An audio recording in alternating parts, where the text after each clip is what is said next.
Patris et Filii et Spiritus Sancti. Amen. Dominus vobiscum. Sahabat peradaban kasih ekologis yang terkasih, selamat berjumpa dalam renungan harian bersama saya melalui channel ini. Semoga panjenengan senantiasa sehat, tetap semangat dan bahagia, kebahagiaan yang bersumber dari Tuhan kita yang senantiasa mengasihi kita. Mari kita awali perjumpaan kita dengan bersatu di dalam doa. Allah Bapa yang Maha Pengasih dan Penyayang, kami bersyukur kepadamu pada hari ini melalui Injil yang kami baca dan renungkan. Kami berjumpa dengan Yesus Putramu yang menunjukkan relasi penuh cinta kasih dan apresiatif kepada saudaranya, saudara sepupunya, yaitu Santo Yohanes Pembaptis. Semoga persahabatan antara Yesus dan Yohanes Pembaptis juga menjadi teladan bagi kami dalam membangun persahabatan dengan siapapun, dan terutama persahabatan dengan Putramu Yesus Kristus yang kami nanti-nantikan kedatangannya, khususnya pada hari raya Natal nanti. Semoga firman-Mu yang kami renungkan pada hari ini meneguhkan iman, harapan, dan kasih kami kepadamu, kepada sesama, dan kepada semesta, kini dan sepanjang segala masa. Amin. Sahabat peradaban kasih ekologis yang terkasih, mari kita baca Injil Matius bab 11 ayat 11 sampai 15.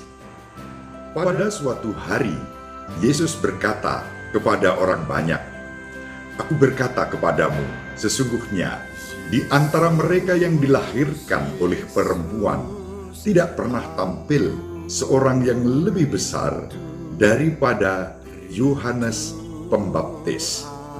Namun, yang terkecil dalam kerajaan surga lebih besar daripadanya. Sejak tampilnya Yohanes Pembaptis hingga sekarang, kerajaan surga dirongrong, dan orang yang merongrongnya mencoba menguasainya. Sebab semua kitab para nabi dan kitab Taurat bernubuat hingga tampilnya Yohanes. Dan jika kalian mau menerimanya, Yohanes itulah Elia yang akan datang itu. Barang siapa bertelinga, hendaklah ia mendengar." Demikianlah sabda Tuhan. Terpujilah Kristus. Sahabat peradaban kasih ekologis yang terkasih, Yesus menyebut Yohanes Pembaptis sebagai Elia yang akan datang. Siapakah Elia? Kita semua membaca kisahnya dalam kitab Perjanjian Lama, terutama dalam kitab Raja-Raja. Dalam kitab Raja-Raja yang pertama dan kedua, kita berjumpa dengan Nabi Elia. Nabi Elia adalah seorang nabi besar yang hidup pada abad ke-9 sebelum Kristus.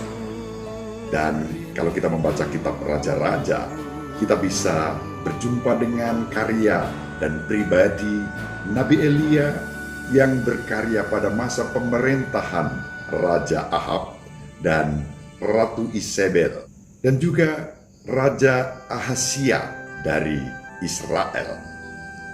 Kita sekali lagi dapat membaca kisah Nabi Elia dalam kitab Raja-Raja. Nabi Elia mewartakan bahwa Allah Yahweh adalah satu-satunya Allah yang benar. Dan Nabi Elia juga menyerukan kepada orang banyak pada zamannya agar bertobat dan berhenti dari sikap menyembah berhala palsu. Nabi Elia mengingatkan raja dan umat pada zamannya yang mengabaikan perjanjiannya dengan Allah, dan mereka hidup dengan melawan hukum-hukum Allah. Maka kalau hari ini Yesus mewartakan kepada para muridnya, kepada para pendengarnya, dan juga kepada kita, dan menyebut Yohanes sebagai Elia yang akan datang, ini memang sesuai dengan kondisi pada zaman itu. Pada zaman Yesus, para ahli kitab dan umat memang menanti-nantikan kedatangan Elia sebagaimana dinubuatkan dalam kitab Perjanjian Lama. Misalnya, dalam kitab Nabi Maleakhi bab 4 ayat 5 dikatakan, Tuhan bersabda, sesungguhnya aku akan mengutus Nabi Elia kepadamu menjelang datangnya hari Tuhan yang besar dan dahsyat itu.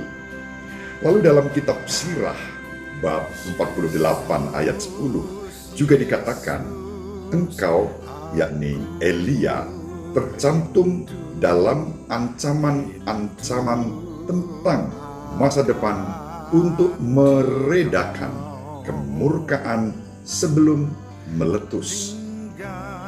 Itulah situasinya umat Perjanjian Lama dan umat pada zaman Yesus menanti-nantikan kedatangan Elia.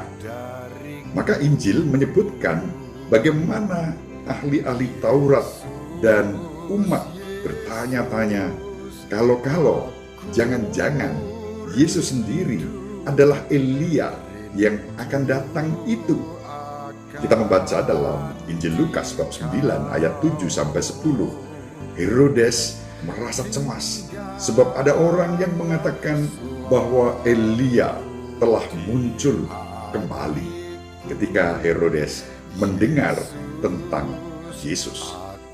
Dalam Injil Lukas bab 9 ayat 18-22, Yesus bertanya kepada para rasul, siapakah aku? Dan mereka mengatakan, kata orang banyak, engkau disebut Elia.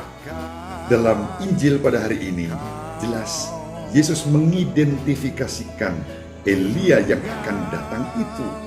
Yesus bersabda, sebab semua nabi dan kitab Taurat bernubuat hingga tampilnya Yohanes. Dan jika kamu menerimanya, ialah Elia yang akan datang itu. Siapa bertelinga, hendaklah ia mendengar. Itu yang dikatakan Yesus. Ketika Yesus menyebut Yohanes Pembaptis, Yesus tidak sembarang menyebut. Yesus menyebut Yohanes Pembaptis dengan penuh hormat dan cinta.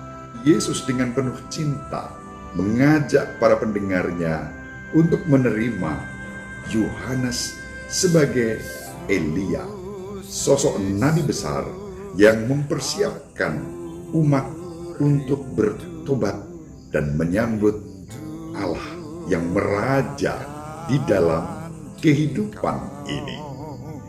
Santo Yohanes Pembaptis mempersiapkan jalan bagi Kristus, menyerukan pertobatan agar semua orang mengubah kehidupannya untuk semakin terarah kepada rencana keselamatan yang dirancang oleh Allah sendiri.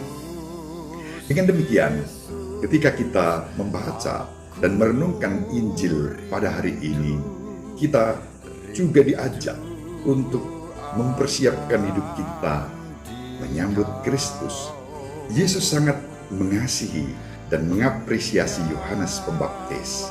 Kalau kita membaca Injil Matius bab 17 ayat 10-13, ketika para muridnya bertanya kepada Yesus, kalau demikian, mengapa ahli-ahli Taurat berkata bahwa Elia harus datang dahulu? Yesus menjawab, memang Elia harus datang dan memulihkan segala sesuatu. Dan aku berkata kepadamu, Elia sudah datang, tetapi orang tidak mengenal dia dan memperlakukannya menurut kehendak mereka. Demikian juga Anak Manusia akan menderita oleh mereka. Dan dikatakan, pada waktu itu mengertilah murid-murid Yesus bahwa ia berbicara tentang Yohanes Pembaptis. Sahabat peradaban kasih ekologis yang terkasih, hal yang sama diwartakan kepada kita pada hari ini. Dengan belajar dari Injil hari ini, maka kita juga diundang untuk membangun pertobatan dalam rangka mempersiapkan menyambut kedatangan Kristus, terutama dalam perayaan Natal yang kita persiapkan. Semoga kita diberi rahmat. Pertama, memiliki persahabatan dengan Yesus, sama seperti Yesus bersahabat dengan Yohanes Pembaptis. Yang kedua, kita juga mempersiapkan diri melalui pertobatan-pertobatan kita, agar kita semakin hari semakin layak untuk menyambut kedatangan Kristus di dalam kehidupan kita. Ibu Maria selalu mendoakan kita, Bapak Yosef merestui kita dengan keheningannya. Semoga sahabat peradaban kasih ekologis yang terkasih, panjenengan semua bersama seluruh anggota keluarga dimanapun berada, dibimbing, dilindungi, dan diberkati oleh Allah yang Maha Kuasa, Bapa dan Putera dan Roh Kudus. Amin. Terima kasih. Salam sehat, tetap semangat. Jangan lupa bahagia.